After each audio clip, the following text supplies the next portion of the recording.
También para aclararle que la idea es,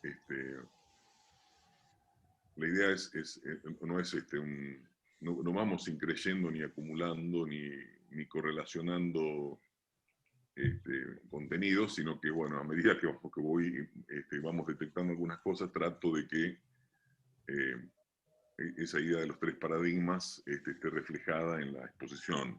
O sea, bueno, voy tomando también volumen a partir de que de que vamos dando clase, de que voy dando las clases. Es como que no estoy yendo de un menor a mayor. Empiezo, bueno, entrevista, dice, yo también fui un flor de gorila en el 55, bueno, pero la vida te mejora un poco a veces. De esta forma, al menos, te vas a salvar de que una trosqueada, de que una trosqueada te mande a proletarizarte a Quilmes. El peronismo no necesita obreros de probeta, ya tiene todos los obreros que quiera. Tampoco tiene la tradición de discutir los lugares de cada cual, dónde el intelectual, dónde el político y dónde el cantor de tangos. El juego en el que andábamos hasta la semana pasada, estábamos más o menos por acá, si es que estamos viendo la filmina. Estábamos más o menos por acá, por la idea de por esta zona de frontera, podemos llamarlo de alguna manera. Hoy vamos a tratar de Bresto y la semana que viene vamos a tratar de Bresto. ¿Se acuerdan de Lotman? Y esta era más o menos una infografía de dos textos de Lotman. Uno yo se lo mandé, el otro es un texto referido al cine, pero donde habla casi más de la semiósfera que del propio subsistema cine, por hablar en sus términos. Vuelvo, porque quería mostrarles cómo empezábamos. Traje bastante hoy.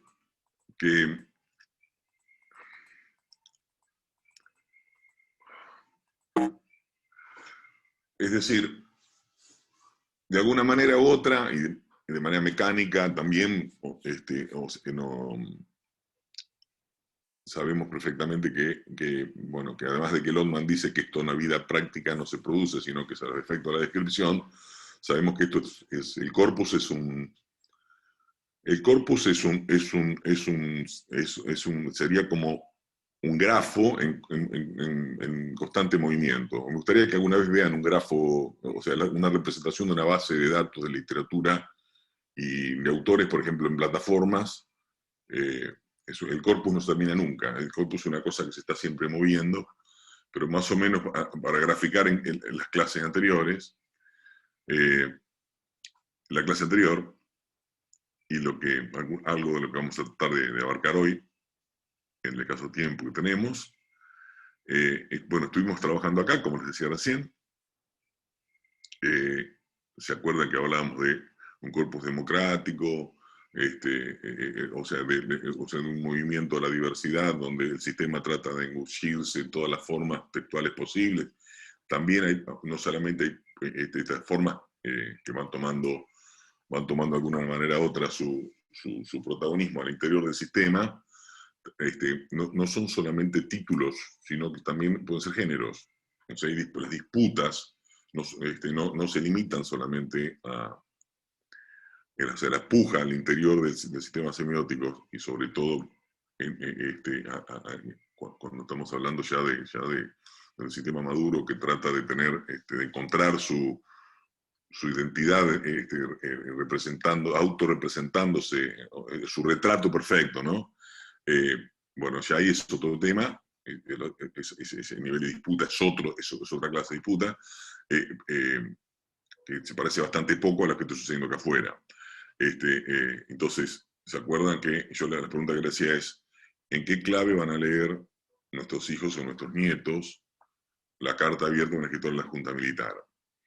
¿Se acuerdan? Habíamos hablado en algún momento de los textos de frontera, de Operación Masacre, el caso de Tanowski, Quema Torosendo, que forman parte de alguna manera u otra del corpus, sus volúmenes de cuento también, qué sucede con ese hombre y otros papeles personales, que además son textos que se publicaron a posteriori de su desaparición.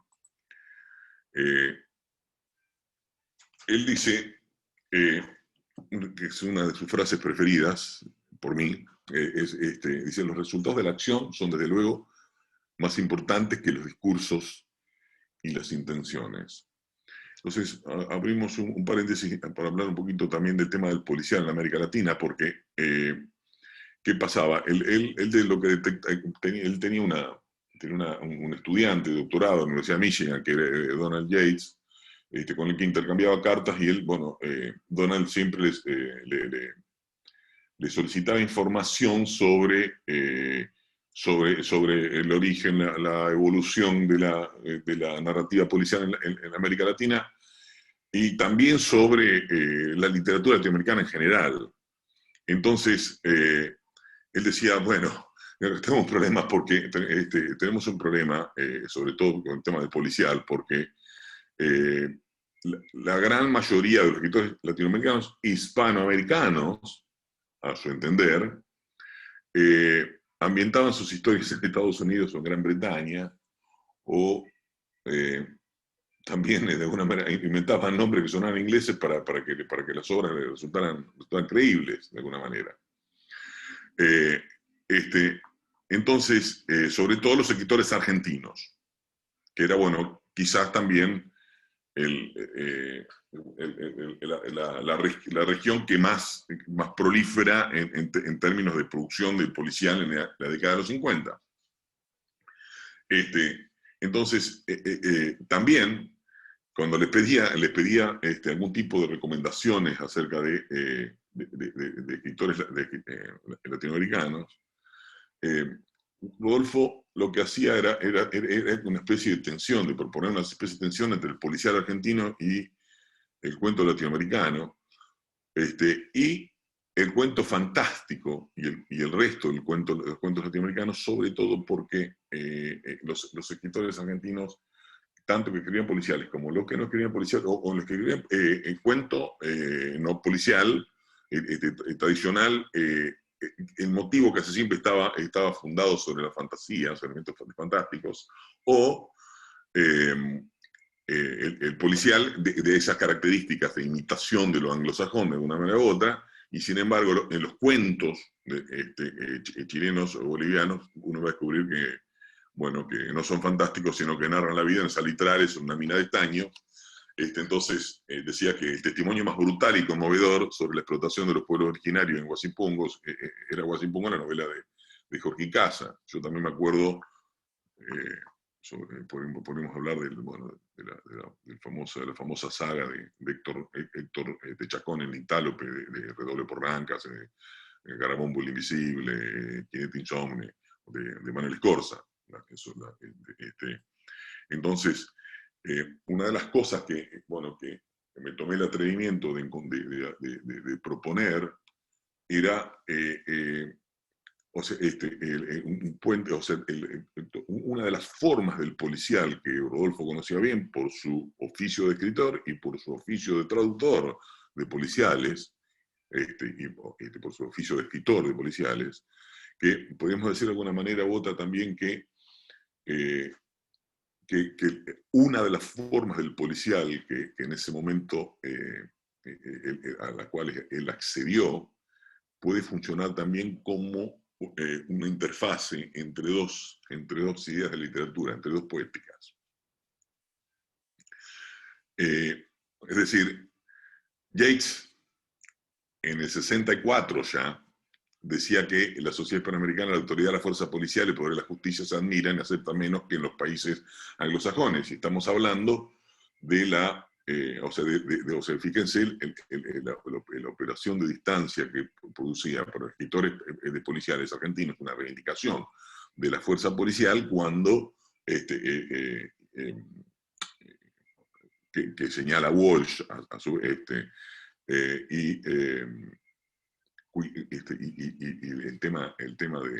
y el tema anglosajón, específicamente, cuando, en la región, la concepción acerca de del orden conservador de las manos de la fuerza policial era repudiado por las grandes masas. Entonces, Yates decía, la ficción policial es un lujo destinado a gustar a un público relativamente sofisticado, pero socialmente se trata de un tipo de literatura que evita un contacto directo con lo real, por llamarlo de alguna manera. Entonces, Mempo, en uno de, bueno, es un libro, un clásico del análisis de los estudios críticos acerca del policial, en el género negro, que es un hermoso trabajo, dice que el género negro, o sea, esa forma del policial, el policial negro, no el policial tradicional, se define por describir y cuestionar realidades de literatura, por hacer de la realidad más descarnada su materia literaria. Entonces, un género bien latinoamericano, que se podría tomar de Latinoamérica, porque no solo hay poca confianza en la policía, que hay odio y rencor, decía él. Lo que sucede es que en América Latina, desde siempre, el orden a conservar es un orden injusto, etc. Entonces, de donde los escritores de ficción policial de nuestros países no tienen otro camino que escribir novela negra, como si sintieran que ya no pueden hacer ficción clásica, y por esto mismo, la literatura negra fue revolucionaria para las letras latinoamericanas del post-boom y después. Esto es un trabajo del 84 de Mempo. Entonces, esa forma del policial, podríamos preguntarnos, ¿no? Si funciona como puente, como interfase entre dos concepciones acerca de lo literario, la literaria y la otra, ¿no? La de la acción, la de los resultados de la acción, del epígrafe del cual partimos. Paco Urondo afirmaba en el 73 en una entrevista, Paco, a quien voy a citar mucho hoy, creo que poesía en griego quiere decir acción, y en este sentido no creo que haya demasiadas diferenciaciones entre la poesía y la política. Por la poesía, por la necesidad de usar las palabras en todas sus precisiones y significación, he llegado al tipo de militancia que actualmente hago. Los compromisos con las palabras llevan o son las mismas cosas que los compromisos con la gente. Depende la sinceridad con la que se encaren tanto una actividad como la otra.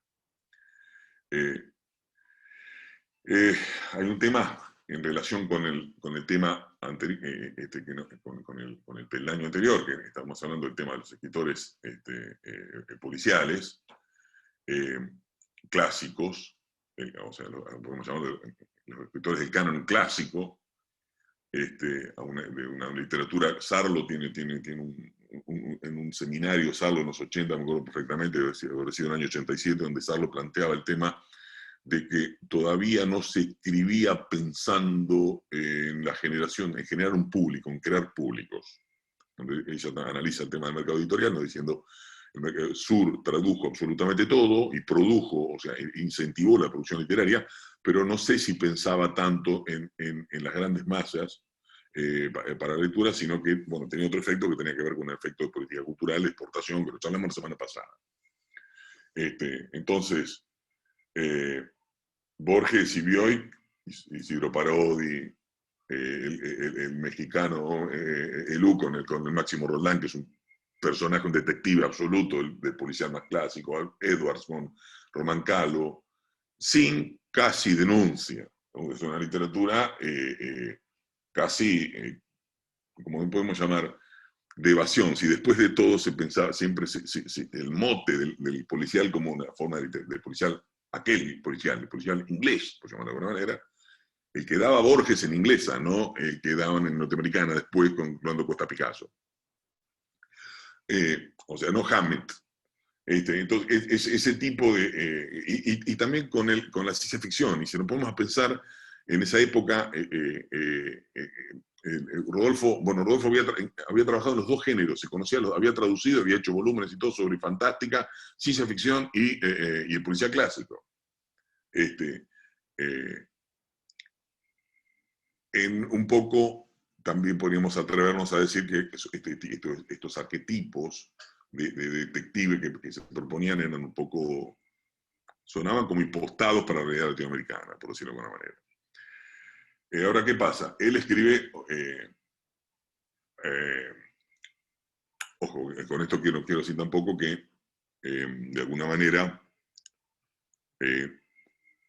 habría que ver cómo funciona también aquella crítica que planteaba Yates acerca de cómo funciona la aceptación de la policía en el campo literario y en el resto de la sociedad también.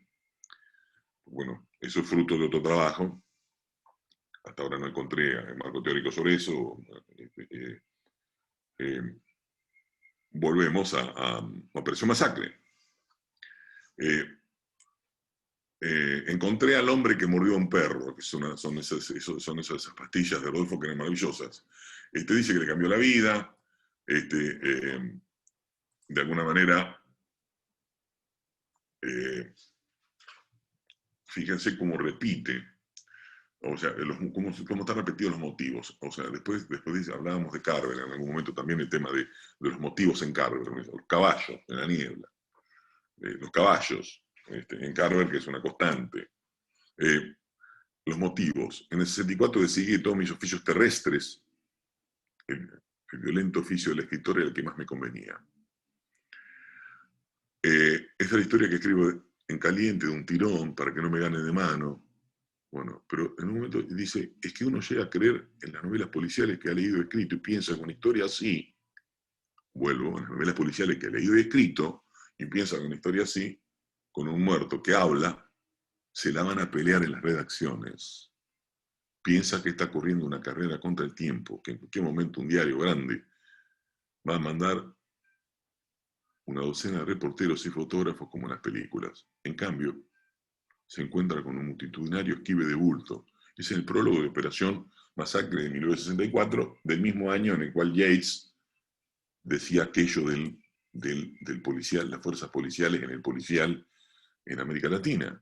Ahora, él ahí dice que, de alguna manera, en los vaivenes, que llamaríamos a esta sección de la exposición, en sus vaivenes, en estos vaivenes, que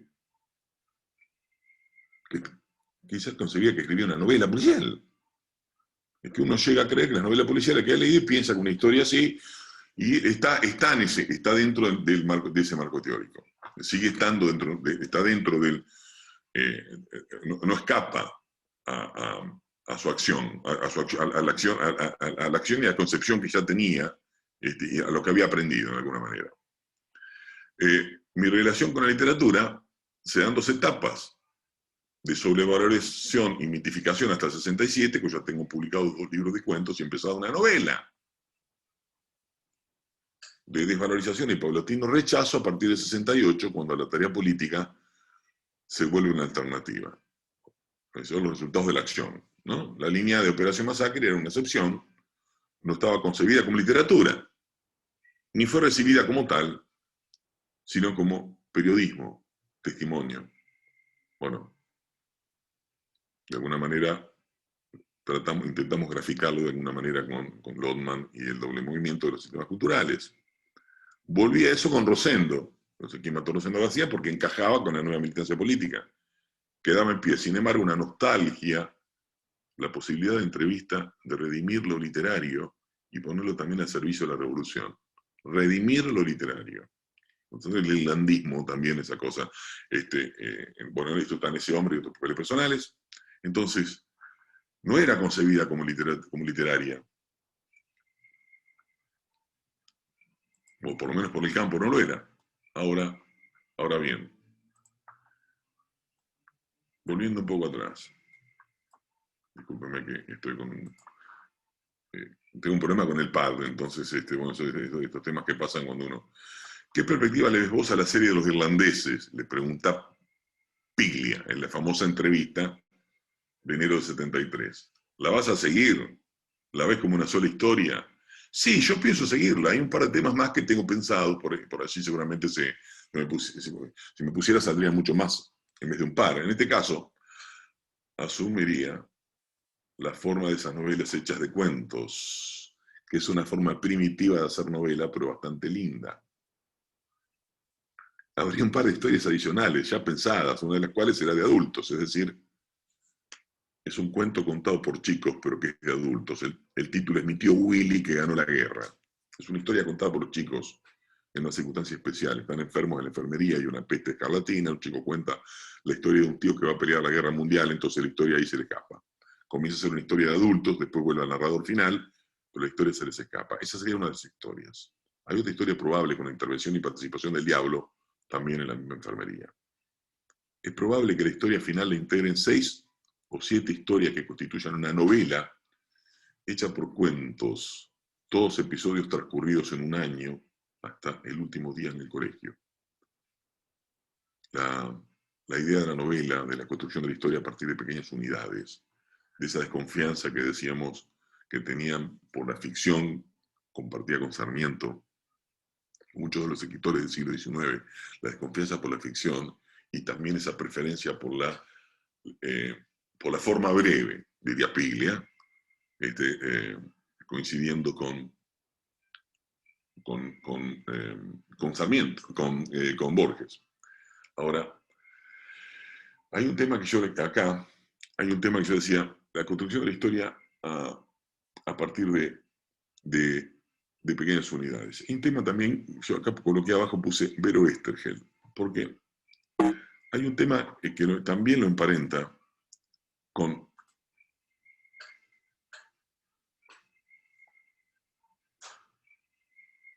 el guionista desaparecido del Eternauta, cuando él planteaba que su héroe era un héroe colectivo, de un grupo humano. Entonces, con una intención previa, el único héroe válido para él era el héroe en grupo, nunca el héroe individual, el héroe solo. Y también hay, o sea ese emparentamiento podemos decir la poética de Oestergel. Leer Un oscuro día de justicia y también es esa evolución de posiciones, como podemos llamar mesiánicas de alguna manera, a una posición colectiva. La metáfora del tío Willy y Perón en Oscuro día de justicia, de cuando Willy va a pelear con uno de los celadores que los castigaba. ¿Se acuerda que lo charlamos en el anterior? Ahí también hay otro núcleo de análisis posible. Y dice, en el 69, mi reingreso en la órbita del marxismo ha puesto al día todas las llagas de la conciencia. La disyuntiva entre el trabajo agitativo del semanario y el sinuoso paciente elaborado de la literatura se presentó con caracteres graves que no he superado. Ahora mismo fantaseo que la novela es el último avatar de mi personalidad burguesa, al mismo tiempo que el propio género es la última forma del arte burgués, en transición a otra etapa en que lo documental recupera su primacía. También en ese hombre, el 28 de enero de 69, en su diario, en ese hombre y otros papeles personales. Entonces, seguimos con los vaivenes. Sigue yendo y viniendo porque, o sea, en un momento rechaza las formas de la literatura que tiene que ser documento, en otro momento concibe que está escribiendo una novela policial, en otro momento que eso que escribió no es novela. Es decir, él no tiene una posición, o sea, sabemos perfectamente que él prefiere la acción por encima de la escritura, por llamarlo de alguna manera. El tema es que en su poética lo que nosotros podemos a contrapelo, detrás en la trama del otro lado de la alfombra, lo que podemos encontrar es que en realidad, o del otro lado del tapiz, lo que podemos encontrar es que, o por lo menos que se detecta, es que hay un vaso comunicante entre su concepción, primero de su trabajo en Hachette y su trabajo, su trabajo como escritor de novelas policiales y como traductor de policial y de fantástica, que no es lo mismo que ficción, que sea ficción, por un lado. Pero que se ofrece, es muy posible que la interfaz en dos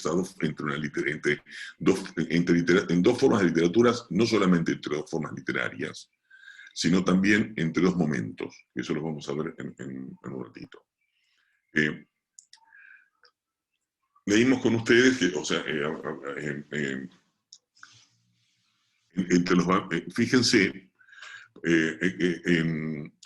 el 148 y 149, ¿se acuerdan que habíamos quedado en leerlo para hoy? Bueno, ¿qué sucede? Él de alguna manera plantea, es el 15 de enero de 1970, Charnel, es una conversación, en realidad una reunión sindical, donde R. Raimundo Ngaro, los traidores somos nosotros, había dicho una vez el otro R, que no sé qué R será, pero el R es Raimundo. Y el primero que habló fue Tosco, con ese peculiar modo de meter la cabeza. Agustín Tosco, el dirigente cordobés, pobre, asesinado en Loma de Zamora, y estaba internado en una clínica, internado con cáncer. Un gran dirigente de los secretarios argentinos, de una matriz que no era peronista, de matriz marxista, un hombre ligado al FAS, ligado al PRT sindicalmente, una mente muy lúcida del sindicalismo argentino, un famoso debate con Rucci, que fue terrible, en televisión en su momento, y para él, para Rodolfo, hacían falta generaciones para producir un dirigente obrero como él, un organizador frío al mismo tiempo, apasionado, político, un lector de libros. Un lector de libros. O sea, los vaivenes entre el mundo, es como, parafraseando lo de García Ganglini, son estrategias para entrar y salir del campo intelectual sistemáticamente. Ahora, a su vez, escribe una teoría general de la novela. O sea, que otro de los vaivenes que es de la negación de la novela actual como forma a proponer una teoría general de la novela a determinada forma de la novela como la superación del género. O sea, como un grado de desarrollo mayor, una vez vencida el sistema, el dominio de la burguesía de la faz de la tierra, o sea, de alguna manera u otra, las características de los géneros literarios sería otra que tenía que, y por lo menos subsumir la denuncia y esa idea. Entonces, bueno, una crítica dura a Z, que es la película de Costa Gabra, que bueno, lo hemos visto casi todos, todos los mayores en los 80 que la pasaron, es una película terrible. Y recuperar la verdad del pueblo y de las masas, que es lo más importante, bueno, ser diáfano, renunciar a las canchereadas, a las elipsis guiñadas, a los entendidos o contemporáneos, confiar mucho menos en aquella falsa aventura del lenguaje, famosa aventura del lenguaje. Ahora, quiere decir que la novela no es difícil de decir, o sea, ya no tiene el compromiso de hacer la novela. Eso quiere decir que la novela es difícil de decir, lo que se resiste a ser dicho, lo que lo compromete más a fondo. Esas preguntas también, como no estábamos en que la novela no, ya está liberado de eso, pero ¿qué quiere decir? Que la novela es difícil de decir, lo que se resiste a ser dicho, lo que lo compromete más a fondo, ¿con qué? ¿Con la literatura o con la acción? Otra variante, en la que he pensado estos días, la novela es la última forma de Burgues, y por eso ya no satisface. Parece que salgo del pozo, de todas maneras, y sin una claudicación excesiva. He resuelto, pero casi lo resolvieron los demás, sin una claudicación excesiva. Es decir, no hay personajes impolutos. No voy a entrar fijo en panorama, pase lo que pase. Bueno, volvemos a los oficios terrestres de él. No me voy a morir de hambre, supongo. Sin embargo, estuve cerca de entregarme tan asustado. Ahora, Rodolfo, muy amigo de Paco Urondo, tiene un párrafo dedicado a su amigo, varios, pero él describe cuando Paco hace la famosa entrevista a los 3 sobrevivientes de la masacre de Trelew, que son María Antonia Berger, Alberto Camps y Berger Camps, bueno, y el turco Haidar, Irene Haidar, el último desapareció en Eichmann en el 82, que fue el último sobreviviente de los tres. Él hace una entrevista la noche anterior, que le publica Crisis, que es un librito chiquito, es una entrevista en el interior de la cárcel, esto debe ser el 24 de mayo o el 25 de mayo de 1973, y le hace una entrevista con él, coloca el grabador y graba a los tres. Y es, bueno, tiene un poema y se inicia con un poema de Hellman que es hermoso. En la cárcel volvió a la literatura sin esperarla. Esta noche, 25 de mayo, cuando el pueblo victorioso embestía contra los muros de Devoto y centenares de compañeros festejaban la libertad, te encerraste con los sobrevivientes de fusilamiento de Trelew y una grabadora, y escuchaste mientras en la calle subía ese rugido impresionante de la multitud, empujando la puerta: abran carajo, se la echamos abajo. Escuchaste como nunca, atento a cada temblor en la voz de los que habían resucitado del espanto. Manejaste esa historia como de chico debiste manejar el bote allá en tu río, dejándote llevar por su corriente con apenas un toque de pala, una pregunta, para enderezar el rumbo. Allí fue más cierto que nunca que escribir es escuchar.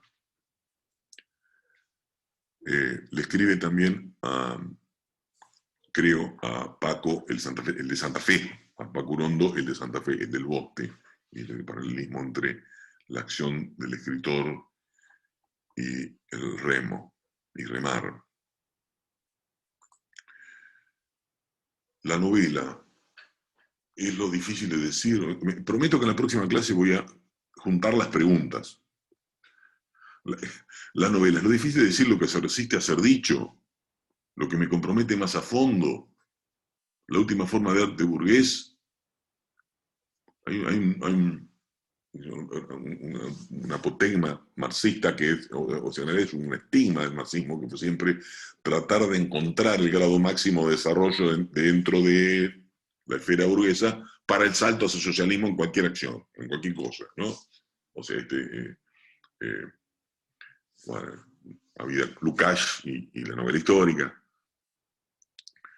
El último grado de desarrollo del arte burgués, el máximo, desde ahí se da el salto a un arte popular, a un arte liberado, desde la novela. Y ahí, yo me acordaba la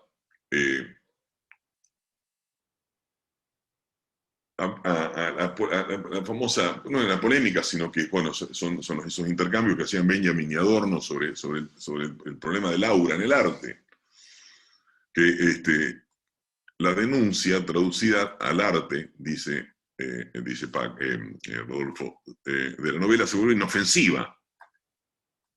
No molesta para nada, es decir, se sacraliza como arte. Es la idea de aura. Acaba de salir un libro muy lindo de Ticio Escobar que se llama El Aura Latente, uruguayo, que es un maravilloso trabajo. Y, bueno, Benjamin, que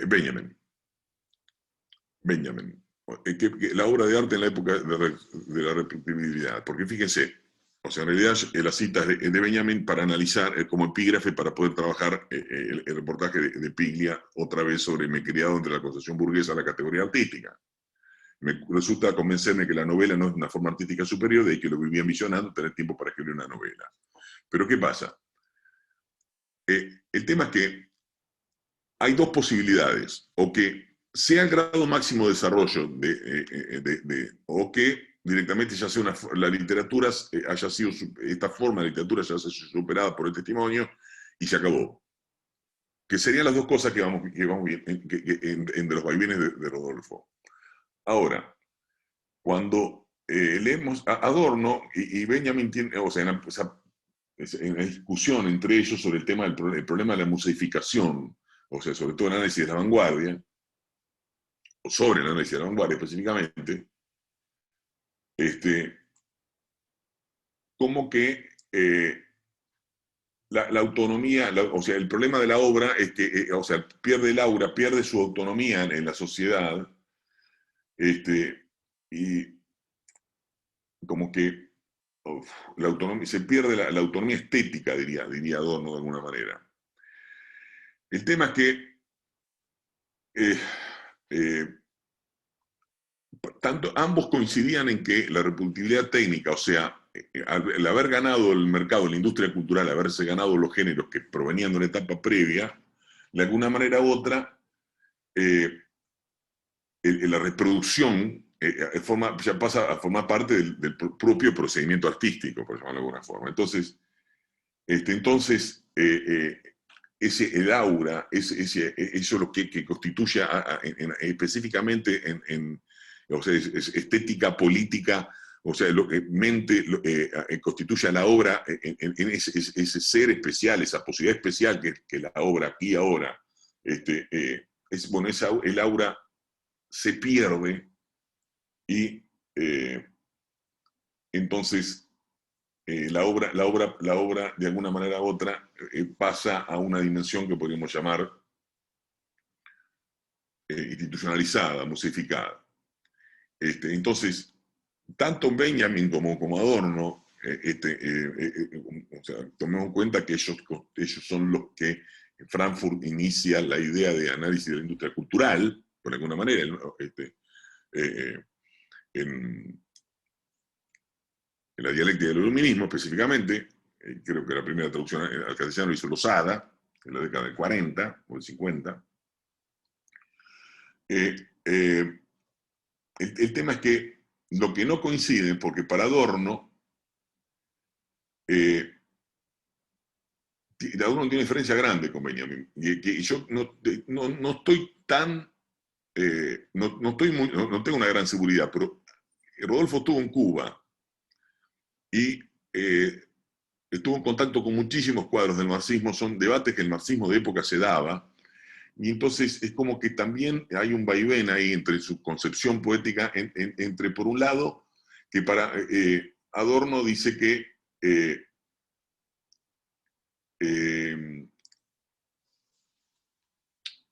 la diferencia entre ambos, podemos decir, entre Adorno y Benjamin, es que eh, eh, la tecnología de alguna manera u otra pierde, o sea, la tecnología de alguna forma impone esa pérdida de goce estético de alguna forma. Pero ¿qué pasa? Eh, Él dice, Adorno de alguna manera, dice, sí, yo estoy de acuerdo con que pierde eso, pero el tema es que también la tecnología y esta dimensión de masas puede servir, porque en función de que el arte siga ganando, puede ganar otra autonomía de la mano de la reproductibilidad técnica. O sea, se pierde el aura, pero puede ganar otra cosa, puede ganar algo de autonomía vos se la estás quitando.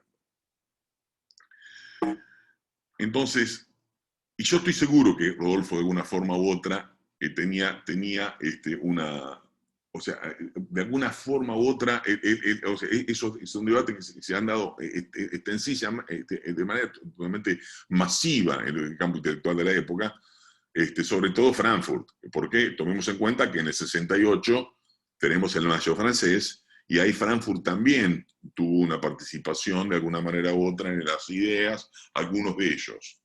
Este, eh, o sea que como que la idea de Frankfurt de alguna manera en contra de la industria cultural, en contra de la industria de masa y contra la tecnologización, fueron importantes. Y yo estoy seguro que en eso, que Rodolfo abrevó en eso. El tema es que quizás la idea o sea, hay dos posibilidades, o que estuviera más cercano a la posición de Adorno o más cercano a la posición de Benjamin. O sea, ambos estaban en contra, o sea, consideraban que sí, que se perdía el aura, pero tomemos en cuenta que para Adorno era posible que de alguna manera u otra se recuperara algo de autonomía, no decimos para cosas estético, sino dentro ya de la propia institucionalización de lo literario,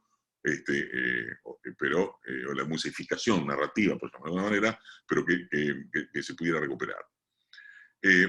Fíjense, bueno, acá hay algo muy lindo para también el epistemólogo, o sea, la idea de Kuhn de que los jóvenes rompen el paradigma. Bueno, creo que la gente más joven va a aceptar como facilidad la idea que el testimonio y la denuncia son categorías artísticas por lo menos equivalentes y merecedoras de los mismos trabajos y esfuerzos que se dedican a la ficción.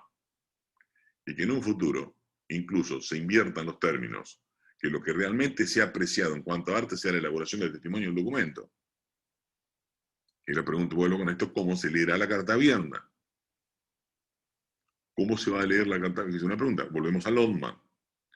Y es muy probable que se pueda caracterizar la ficción general como el arte característico de la burguesía del siglo XIX y XX principalmente, y por lo tanto, no como una forma eterna e indeleble, sino como una forma que puede ser transitoria, a lo mejor no, pero puede ser transitoria. Bueno, se acuerdan de Eagleton y la idea de esa fragilidad que tiene, la inestabilidad que tiene la noción propia de literatura. Seguimos con la novela. Entonces, dice, tiene que ser posible recuperar las revoluciones del arte, recuperar entonces la alegría creadora, sentirse ser un escritor, para saltar esta perspectiva al cerco, denunciar, sacudir, inquietar, molestar, el cerco, un tema caro también a esa generación que fue el famoso cerco. Ya estamos ahí, ya estamos casi en el momento de aparición del cerco que denunciaban los montoneros de López Rega y la derecha peronista Perón. Eso se sucedió unos meses después. Quizás se exhibió con mayor claridad en junio con Ezeiza. Puede incluso incorporar la experiencia realizada en la CGT. En CGT, el CGT está hablando del diario CGT de los argentinos, no como trabajaba él, no como tema, sino como una visión del mundo, de las formas de lucha. El libro tiene que ser una denuncia clara y diáfana. Podré, es en ese, bueno, también paradigmático, disculpen, el reportaje que le hace Piglia en enero de 73. Hay como buen tino Daniel Link, que fue quien editó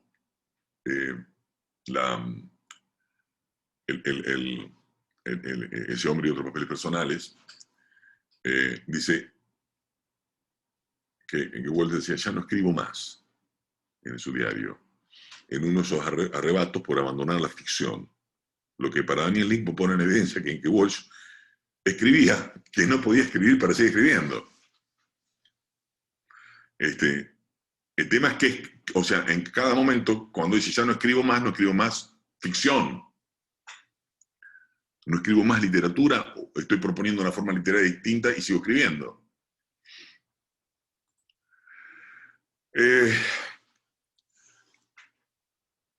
Bueno, esto ha sido divulgado últimamente como, en los últimos años, como un poema. Pero bueno, en la segunda parte, dice, entre el sábado y el lunes, lectura de la novela de Paco, habla de los pasos previos. Agitó muchas cosas, entre ellas el siempre latente problema de la escritura. Aunque es evidente que no me considero ya un novelista, que no me veo consagrando mi vida a escribir novelas, ni siquiera una novela, también es cierto que hay cosas que podría decir que me gustaría decir que sería útil que fueran dichas. ¿Cuál sería el método? Imagino de pronto una especie de inventario de todas las cosas, los lugares, las ideas, sobre todo las personas que se han acumulado en mi memoria. Tal vez si hiciera ese inventario encontraría luego el hilo conductor que lo justificará literariamente, pero sobre todo su razón de ser histórica política. Porque si yo muriera mañana, una parte de mi vida, esa parte de mi vida podría parecer insensata y ser reclamada por algunos que desprecio e ignorada por otros a los que podría amar. Desde luego, esa reivindicación personal no es lo que más me importa, aunque no sea totalmente capaz aún de renunciar a ella. Lo que me importa es el proceso que ha pasado por mí, la historia de cómo yo cambié y cambiaron los demás y cambió el país. Lo que importa es cómo pudo nacer aquí, en este lugar dejado, lo que están haciendo. Importan también los otros, los responsables, los chantas. Yo me entiendo por ahora. Bueno, los chantas están presentes varias veces. Imagino también un inventario de las cosas que quiero y las cosas que odio, ya lo dije. Las cosas que quiero mis hijas, el trabajo oscuro que hago, los compañeros, el futuro, los que no obedecen, los que no se rinden, los que piensan y forjan y planean, los que actúan en análisis claro, la revelación de lo escondido, el método cotidiano, la furia fría, la alegría general que ha de venir un día, la gente abrazándose, la pareja en su amor, la esperanza insobornable, la sumersión en los otros. Las cosas que odio, que desprecio, la traición, la estupidez, Frondizi, la televisión, Jacobo, Timerman. los yanquis de la ESO, los ingleses de la Shell, porque estos hijos de puta son cuñas del mismo palo. Bernardo Neustadt, los mercenarios, los discursos de los generales, las turritas y los pavos de la publicidad oliendo a la colonia que mata, los comunistas del partido, los falsos profetas de la izquierda calambrada, la camiseta peronista, el bigote peronista, el odio de los oligarcas, la cultura de la prensa, la senilidad de Borges, la convicción de Gleiser o de Aiscorbe, los que matan a la gente, los torturadores, los farsantes, los radicales del pueblo, sobre todo si son jóvenes, y una lista inmensa, inalcanzable, que se podría tratar de perfeccionar. ¿Qué hago yo con todo esto? Empiezo a juntarlo, empiezo a mirarlo, empiezo a estudiarlo, empiezo a ver si se deja escribir. Creo que casi, no sé si no es en sí toda su poética.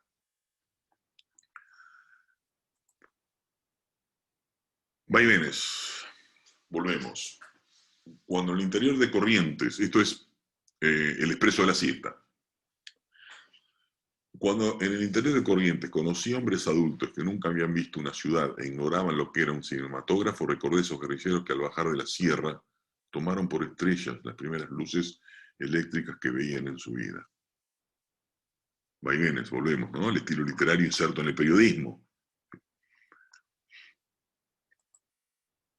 El mayor desafío que se le presenta hoy por hoy y se le presenta sistemáticamente a un escritor de ficción es la novela. Yo no sé bien de dónde procede esto, porque esa exigencia y hasta qué punto la novela es la forma más justificable, porque hasta cierto punto tiene una categoría artística superior, aunque hay excepciones. A Borges, por ejemplo, nadie le pide una novela. Es el mismo entrevista de Pi. Entonces, ya vamos tomando algunos cierres posibles. La forma breve por sobre la novela. Y si no es breve, es Operación Masacre. Y si la novela no permite el pasaje a la realidad, Operación Masacre. Porque no puede ser ficcional el pasaje a la realidad, lo que lo emparenta a los escritores del siglo XIX, que es lo que decía la desconfianza sobre la ficción. Y la novela geológica, como acumulación de cuentos, opta por la forma breve, aún en el caso de la composición de la forma grande, que es la novela, o larga, la construcción de la historia a partir de unidades pequeñas. Eso que lo emparenta a Borges en la brevedad. Y las tensiones entre lo real y la literatura. El discurso indirecto libre, el monólogo interior, el corte narrativo, la biografía, el distanciamiento, la utilización de otras voces, la interrupción del distanciamiento con la voz del narrador, es decir, el corte narrativo, un rasgo. La utilización del distanciamiento, que es lo que charlamos el otro día, ¿se acuerdan?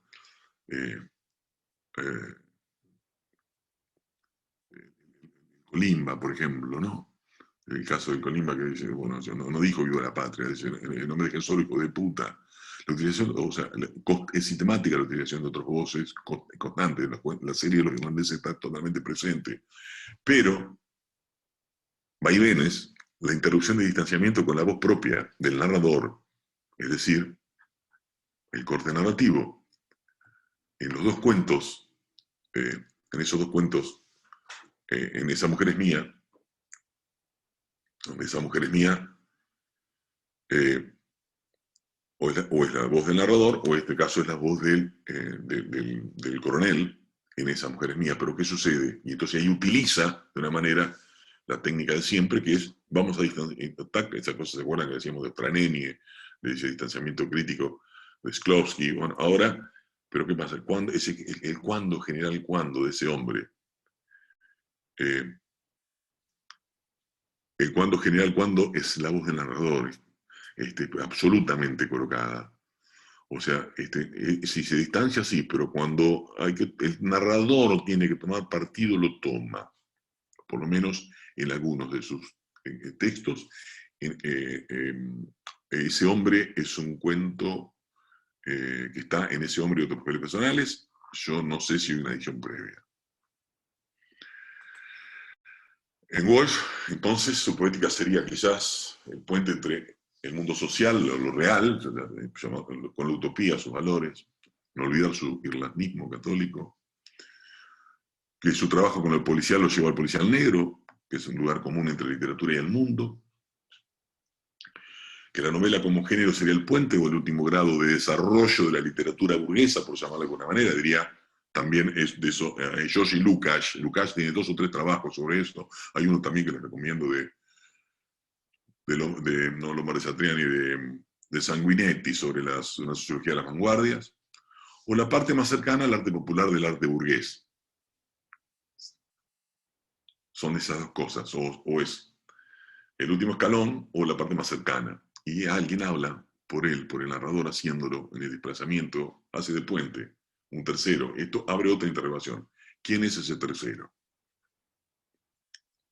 ¿Es el escuchado, el que se introduce por desplazamiento, o sea, en decir, es aquel que él destacaba del famoso reportaje en entrevista de Paco Orondo a los sobrevivientes de Trelew en La Patria Fusilada, y él decía, porque hoy más que nunca en literatura escribir es escuchar, aunque como en todos estilos hay formas. Esto es de excelente trabajo, excelente, se lo recomiendo, y terrible, Oración, Cartavic y otras herejías políticas, que se publicó hace unos años, María Moreno. Y hay cosas bueno, y si hablé con tu mamá, es él, ya no es el narrador, es Rodolfo. Está orgulloso en su dolor. Bueno, ese hable deja en la ambigüedad la situación con su ex esposa, de la que estaba separado, sin mentir, poner escena en duelo de a dos, que quizá en la realidad se haya limitado al pesar compartido durante el encuentro clandestino o un contacto telefónico después de que la hija Vicky murió en enfrentamiento ahí en Flores. Es decir, hablando de puentes, ¿no? En el presente hay dos interfaces, dos pasajes. En el presente, o sea, yo les comentaba, tenemos entre las formas y los tiempos. En el presente, dos puentes, dos pasajes. El policial negro como estilo sería uno, y la novela como género acumulativo de formas cortas. Y en el futuro, género y estilo se fusionarían en el testimonio. Es decir, el famoso escribir, la frase que tira en esa descripción que le hace en la carta a Paco.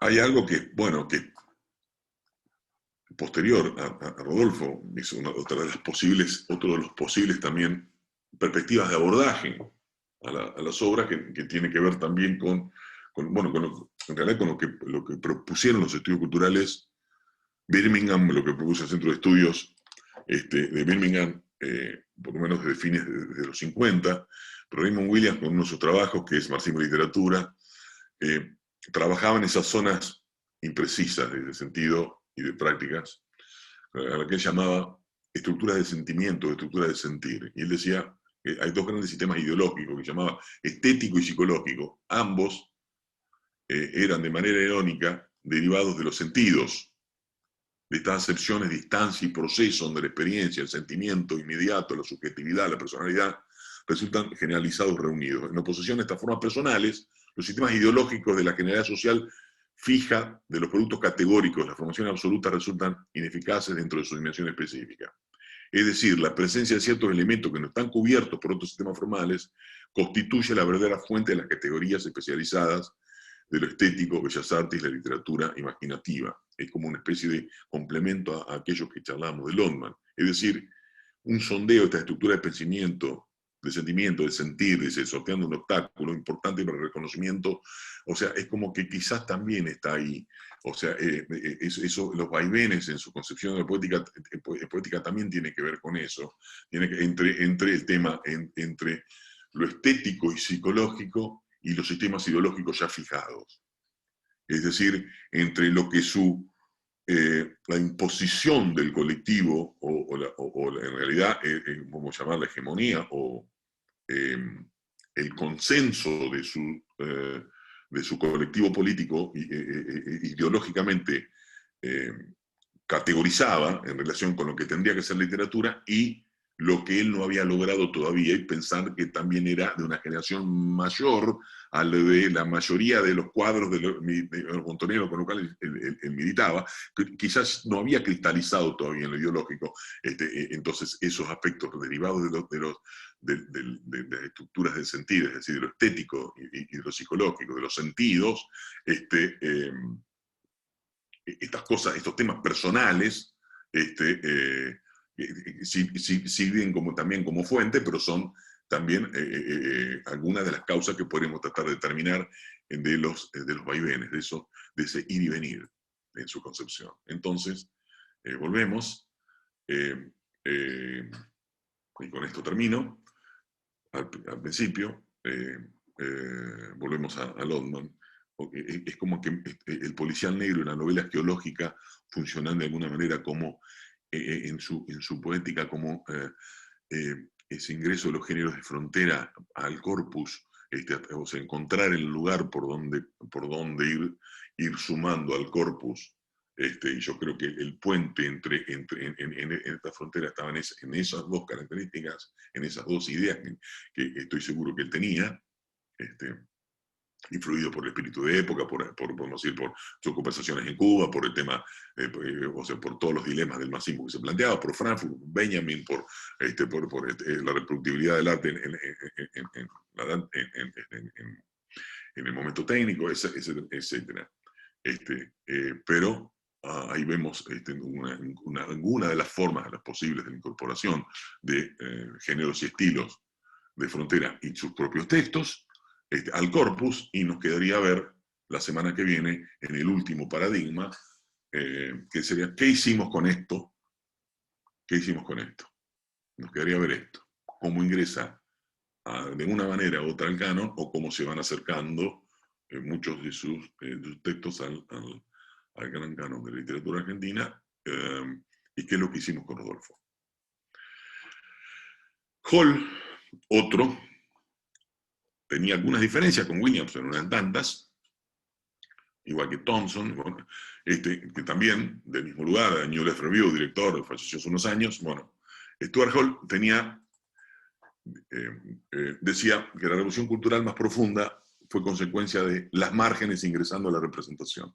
Es decir, en el arte, en la pintura, en el cine, en la música, en la literatura, en las artes modernas, en política, en la totalidad de vida social. Estas márgenes no lo hacen para ser situadas por otro régimen, por el ojo del imperio, sino que lo hacen para reclamar algunas de las formas posibles de representación para sí misma. En nuestro mundo, de manera paradójica, la marginalidad se ha convertido en un espacio poderoso, un espacio de poder débil, pero al fin y al cabo un espacio de poder.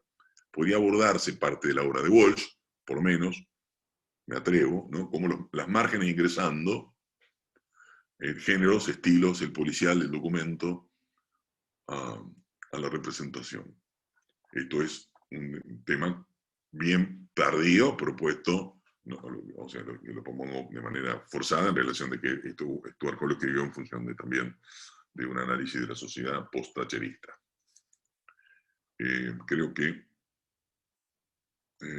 Creo que hasta acá más o menos, y esto es todo.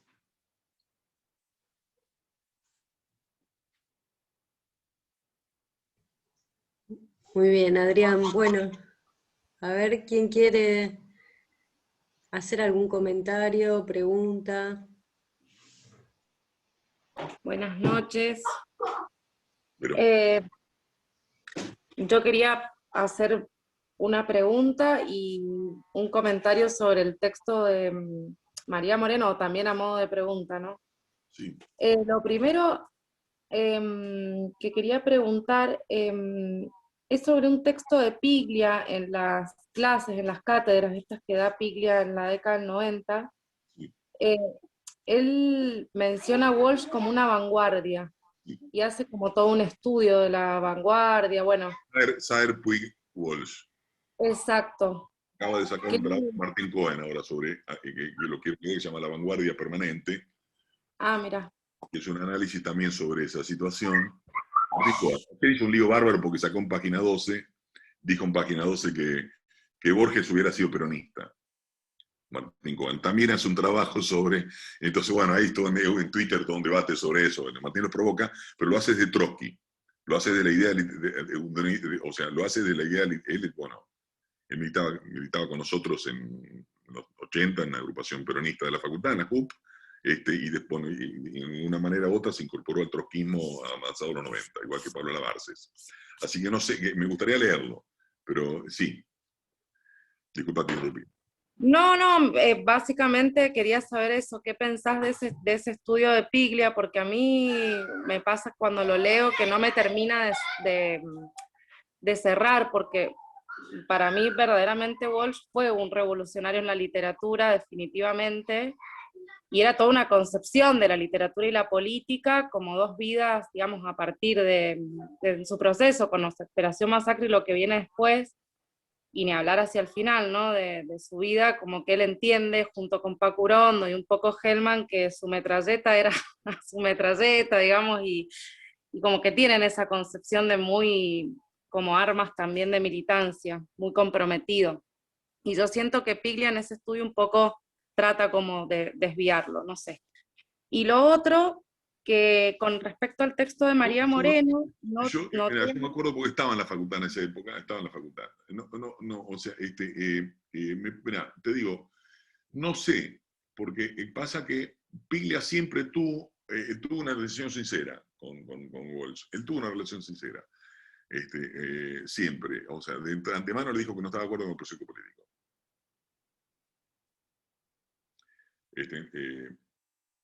Con lo cual, ahí no había, me refiero por ejemplo, al famoso, a esta carta del 72, donde dice que me van a reivindicar algunos que odio. Bueno, o sea, no hay un salto anacrónico. Yo creo que, porque en esos seminarios del 90, Piglia lo que llega a plantear es que Rodolfo Walsh, en realidad lo que plantea es, sí, yo sé que Walsh trata de politizar lo estético, por llamarlo de alguna manera, pero el tema es que reducir a Borges, sucedería lo mismo con Walsh, pasaría lo mismo con Borges, dicen en ese seminario. Reducirlo a lo político sería perderse todo el gran trabajo como escritor. Entonces, yo creo que tiene razón Piglia en eso. Porque creo que lo dice textualmente. Sí, no me acuerdo bien cómo lo plantea, pero a mí siempre me quedaba como que no me cierra del todo, pero bueno, lo debo volver a leer después de esto. Es la relación entre vanguardia política y vanguardia estética, por llamarlo de alguna forma. Entonces, bueno, Sí. entonces, ¿qué pasa? Porque encima insiste mucho sobre las los irlandeses, Piglia. En eso tenés razón, quizás, viste, pero bueno. Bueno, lo reviso. Vanguardia estética, vanguardia política son problemas. O sea, hay un tema más también que tiene que ver con lo que te decía hoy, que tiene que ver con el tema de la historicidad. O sea, todos ellos, o sea, Piglia era marxista, Piglia era chino. O sea, Piglia militaba en vanguardia comunista. O sea, era el PCR, esa escisión de la FEDE, de la Federación Juvenil Comunista, cuando fue lo de Hungría, creo, o Checoslovaquia, una de las invasiones de la Unión Soviética. Entonces, y hay una ruptura, bueno, necesitaba Sarlo también. La última nota, la última editorial, el último artículo editorial de la revista Los Libros, eso te puede servir. ¿Por qué? Porque en los libros, que es del 75, tienen que hacer 2 notas editoriales porque se pelean Piglia con Sarlo y el resto del equipo, Canclin y Seman, por el tema de que una editorial es contra Isabel, y el PCR estuvo más, o sea, el sector de Piglia estuvo más cercano al gobierno de Isabelita, de alguna manera, y los otros optaron por la lucha armada. Vanguardia comunista, se llamó el otro grupo. Entonces quedó PCR por un lado y la sesión de vanguardia. Entonces hace dos, y ahí se ve también eso, ¿viste? Pero bueno, yo leyendo ese hombre y otros papeles personales no encontré ninguna objeción de Walsh a Piglia. A otros sí. A otros sí. Bueno, y lo segundo es con respecto al libro de María Moreno, porque yo cuando lo leí, cuando leí esa obra, primero que veía como mucho, también mucha influencia de Piglia en María Moreno, no sé, creo que sí, que ha sido un poco su padre en algunas cosas. También veo mucha influencia de Walsh cuando la leo, y, y ese intento de ella con la carta a Vicky, cómo termina desromantizando de alguna manera el rol de la militancia y cómo construye también a Walsh como el escritor humano, o sea, el humano, y cómo, no sé, de alguna manera, y esto sí es una pregunta, siento que si puede ser, que María Moreno intenta desarmar el personaje que construye Walsh de sí mismo, incluso en la carta a Vicky. Lo vamos a ver la clase que viene, porque en realidad vamos a ver qué hicimos con Walsh. Pero, porque lo dice clarísimo María ahí, lo dice. Yo siempre me pregunto por qué no fui de ellos. ¿Qué fue lo que hice? Porque yo no estuve ahí. ¿Por qué no fui? Da una serie de explicaciones, pero nunca llega, se hizo, y otros que no fueron, pero lo dice, igual que Piglia, lo dice.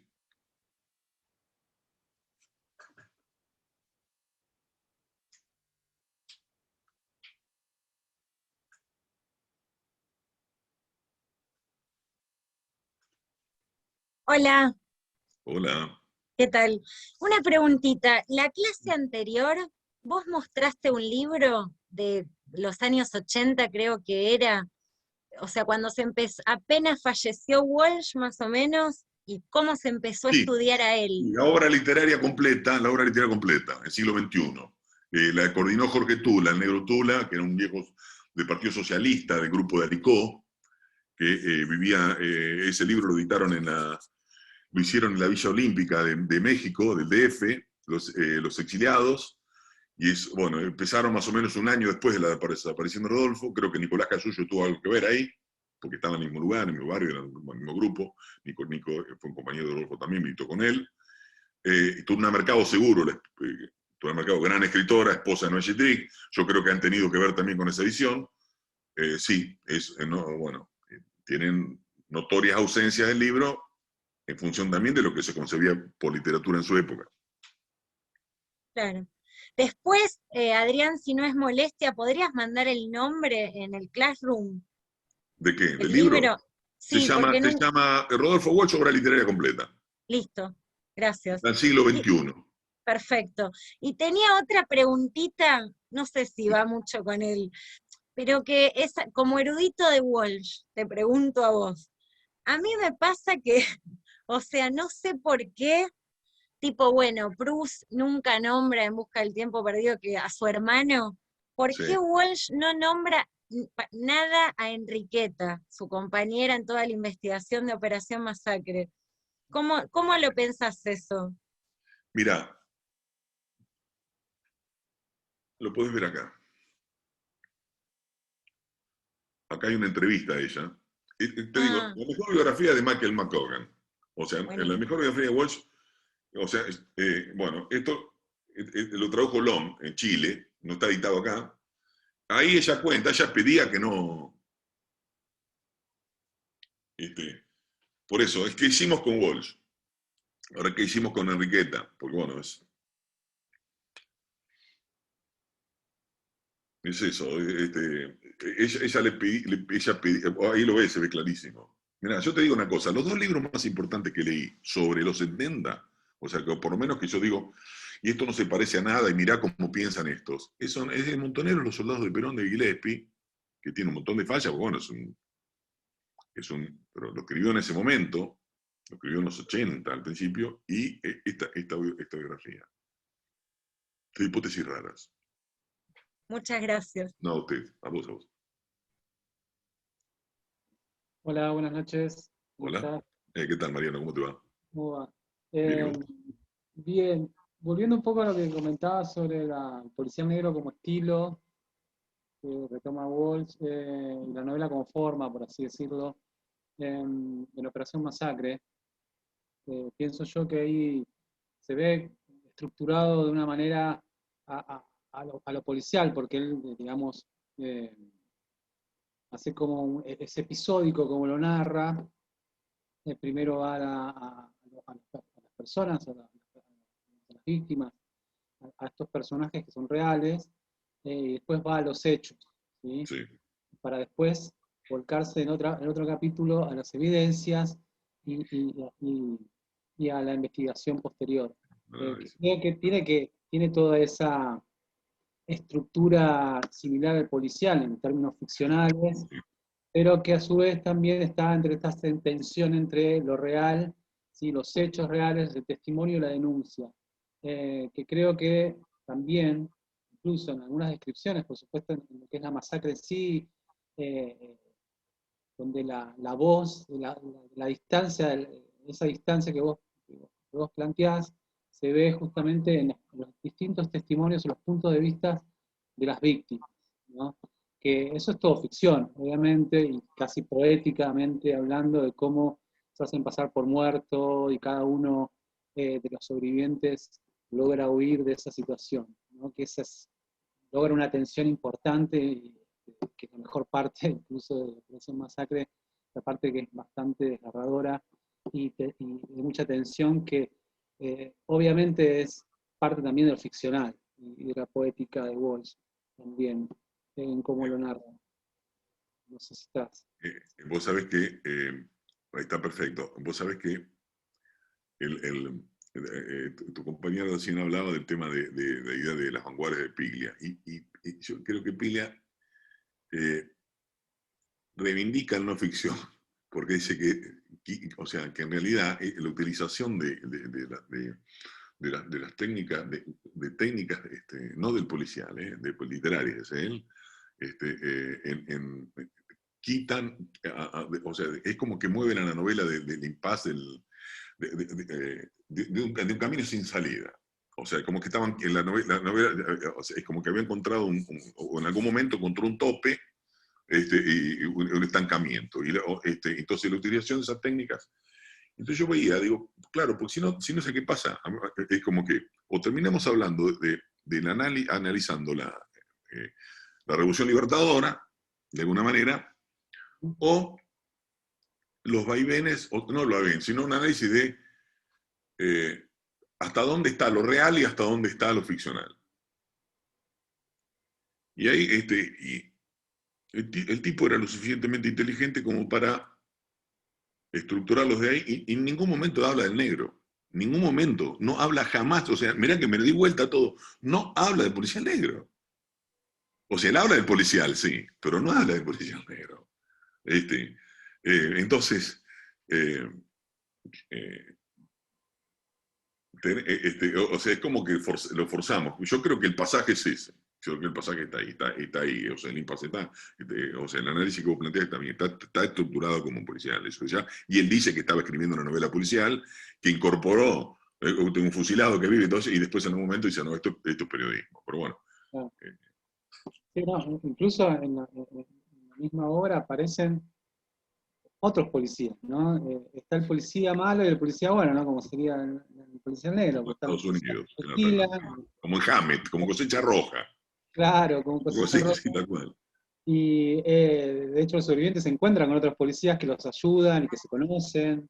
Eh, eh, entonces está toda esa idea, ¿no? Que no todos los policías, el policial negro son corruptos o Troxler. violentas, Troxler.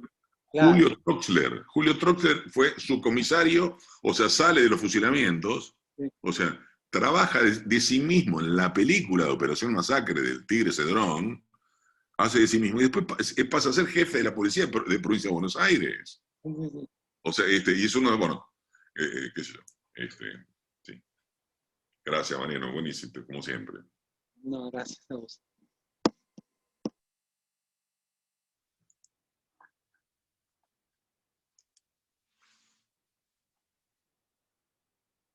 prometo que la clase que viene vamos a charlar más. O sea, así que bueno, porque hay un montón de... Vamos a hablar de... La clase que viene vamos a hablar de lo que vino después de Walsh. O sea, el paradigma de los otros sería. O los paradigmas de los demás, ¿no? Hola. Sí, Santiago. ¿Qué tal? Buenas noches. Te hago una pregunta, Adrián. ¿Qué pensás de la observación que hace Viñas en literatura y realidad política de que este derrotero que analiza la tragedia entre la realidad política y el espacio textual, empezando por los comentarios de Hernández, con el degüello de Peñalosa, siguiendo por el aguafuerte de Art del fusilamiento de Severino Di Giovanni, y bueno, y ubica Operación Masacre, y finalmente la carta abierta dice que de algún modo preanuncia la muerte del intelectual heterodoxo en la literatura. Digamos, traza ese derrotero, esa secuencia entre los cuatro textos. No sé si tenés alguna opinión al respecto. Es que no sé, no me acuerdo a qué se refería con intelectual heterodoxo David. No solo por la figura del intelectual, sino digo esta idea de la violencia en el espacio textual y en la realidad política, ¿no? Cómo se entrelaza. Sí, a ver, hay una pregunta que yo sí, o sea, el tema es, David ha llegado, dijo que Walsh subsume la eficacia literaria en la eficacia política.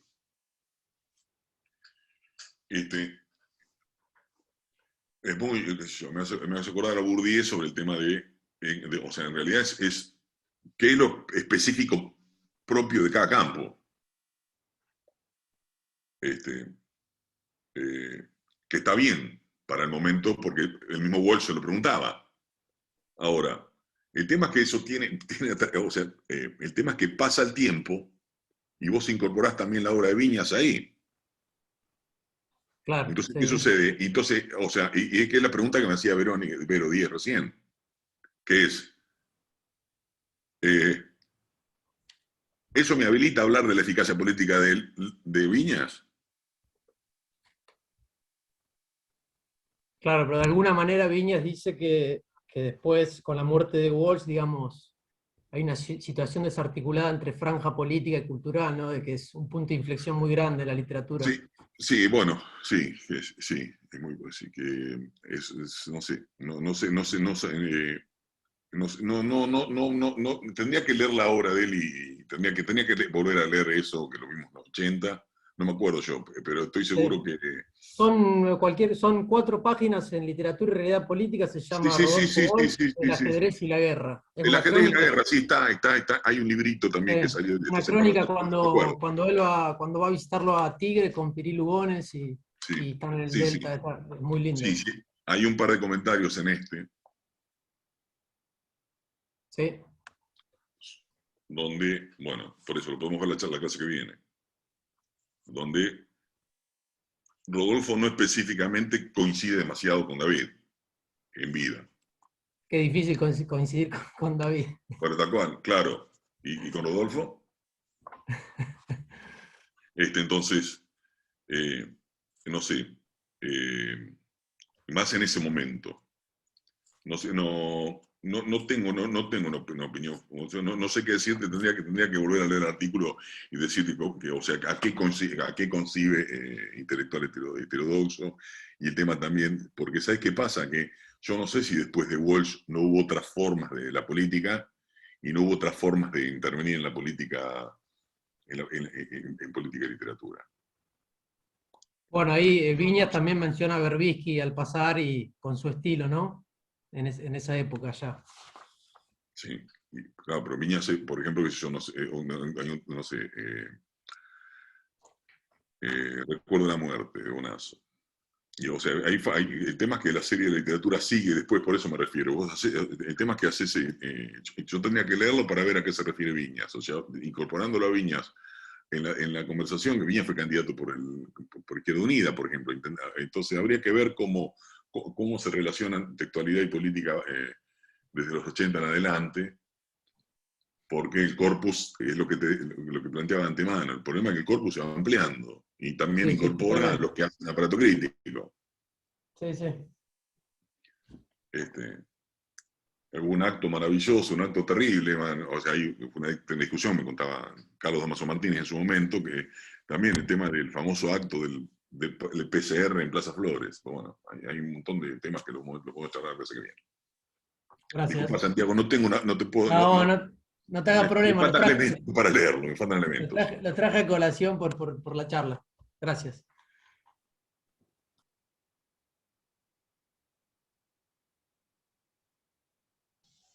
Bien, ¿alguien más quiere hacer alguna consulta, comentario, pregunta? Bueno. Bueno, si no queda pendiente, tenemos el próximo encuentro el martes, así que, Adrián, bueno,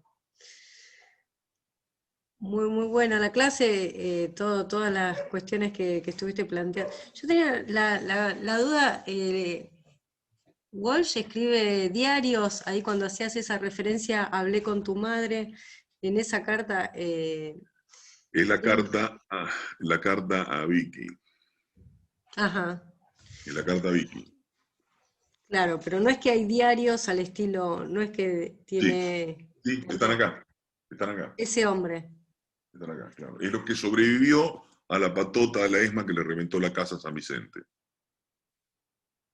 Esto fue una edición que hizo Daniel Link en los 90.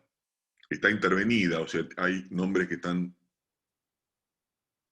tachados, hay nombres que están tachados, hay nombres tachados por Rodolfo y nombres tachados por la edición.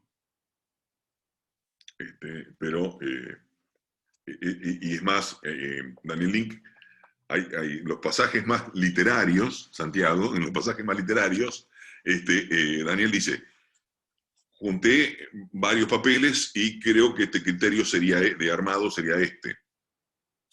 Por ejemplo, de uno de los cuentos que tenía. O si todos los trabajos en inglés, por ejemplo, de Tío Willy.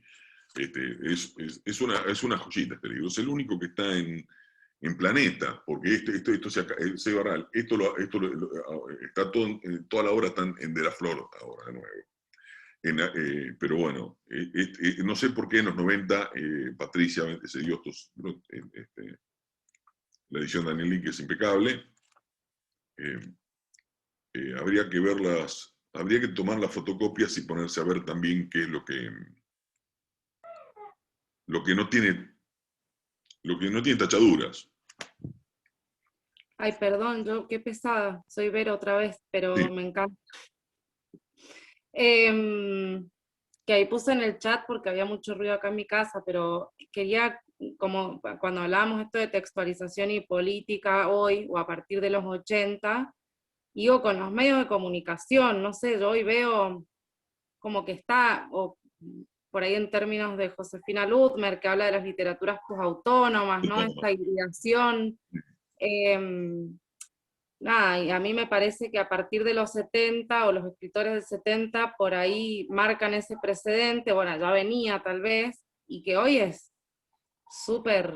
¿Vos creés que hoy, con la cultura de la cancelación, un escritor podría decir, debe ser muy difícil con esa voz ser un dirigente, una voz de homosexual en un mecánico de esmata?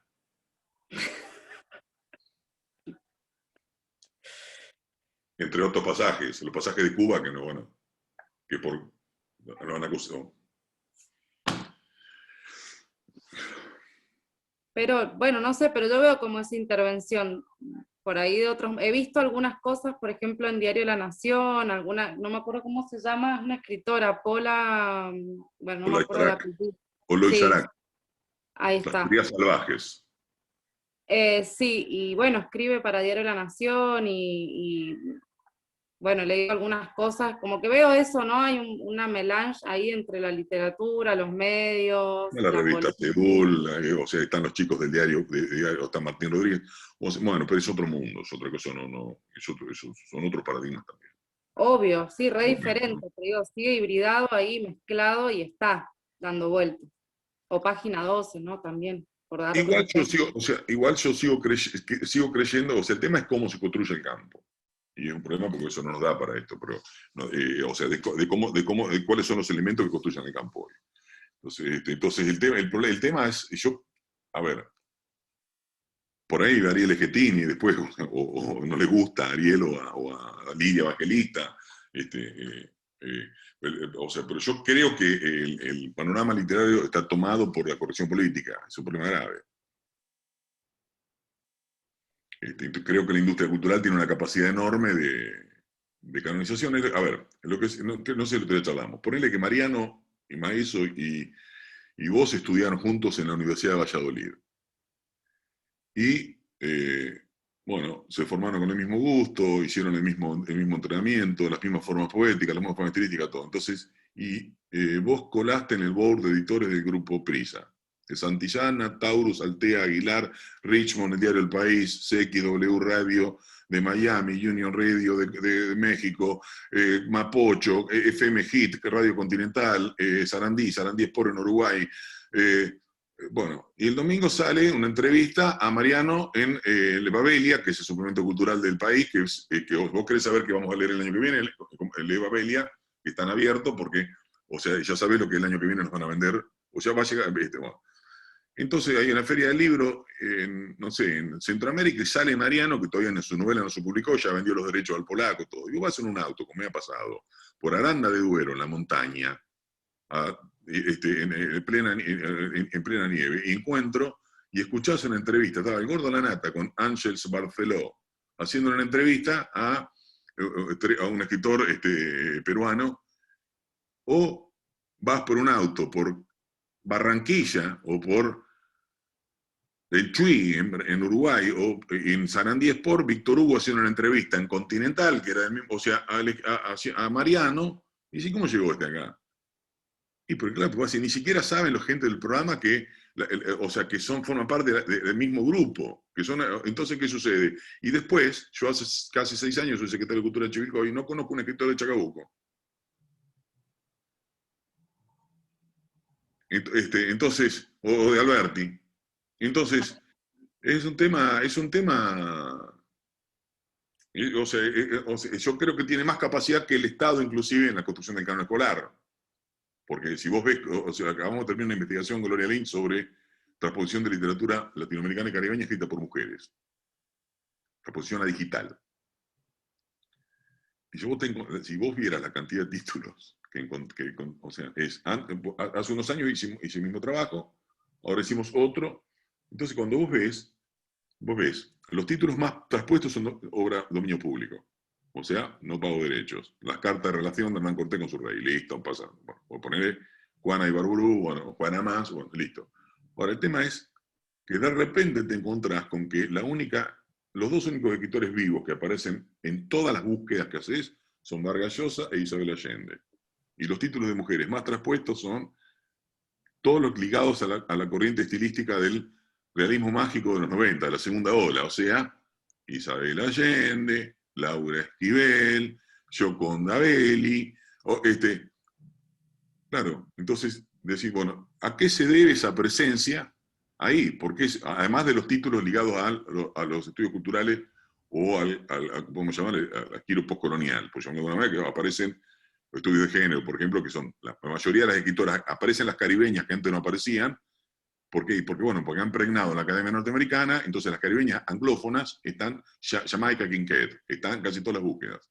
¿Cuál es el tema? Cuando vos te pones a sondear, decir, bueno, esta es una hipótesis que charlamos los lunes a la mañana en el Museo Pompeo Bogio, cuando podíamos reunirnos, que nos poníamos a analizar así trabajos nuestros. Y Capellino decía, vos fíjate que seguramente, o sea, es decir, mira, me faltan mujeres en el programa, el canon escolar. Entonces dice, ¿a quién pongo? Y pongo a la que conozco. ¿A quién? Y Laura Escobar para chocolate. Isabel Allende.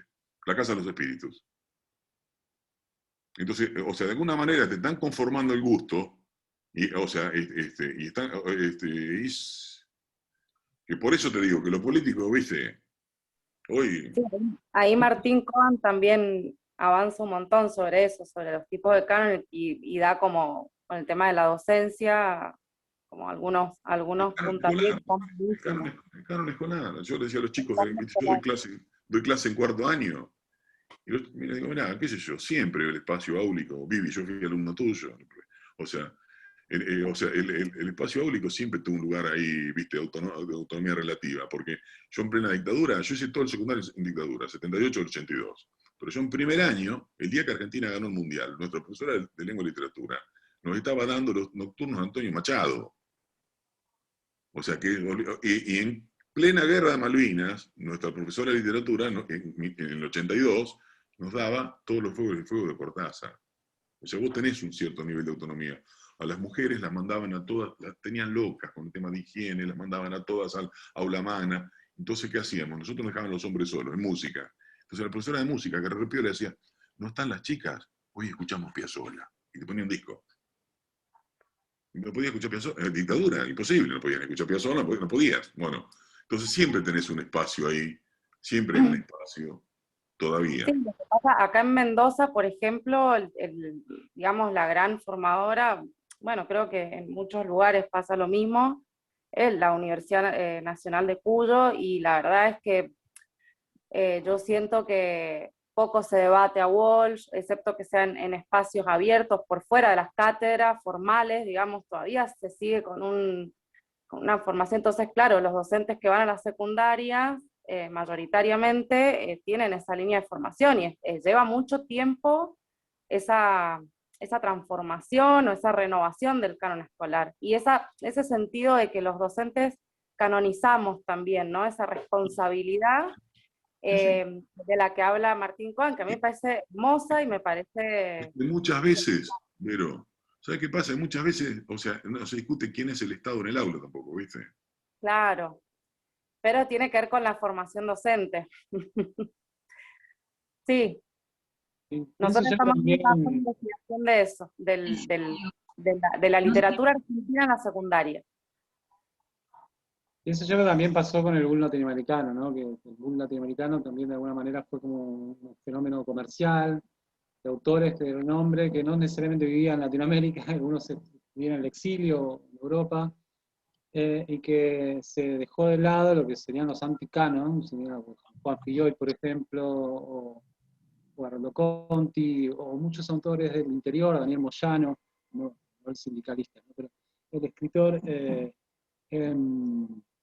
que no eran considerados de canon porque incluso su literatura no estaba dentro de los parangones, incluso que creo que Onetti tampoco, que era mucho más Faulkner que latinoamericano, por ser totalmente distintos, y sin embargo siempre estuvieron en la periferia, y sus historias trataban dentro del interior del país, y que son autores que en su momento ni se nombraban.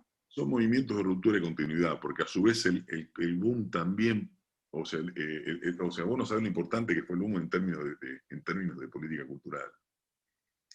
O sea, vos lees la memoria de Carmen Balcells, por ejemplo, que fue la agente literaria de todos, y te dice, yo le pedí a Goytisolo y a los escritores de la nueva generación española que escriban como los latinoamericanos. Necesitábamos latinoamericanizar el catálogo.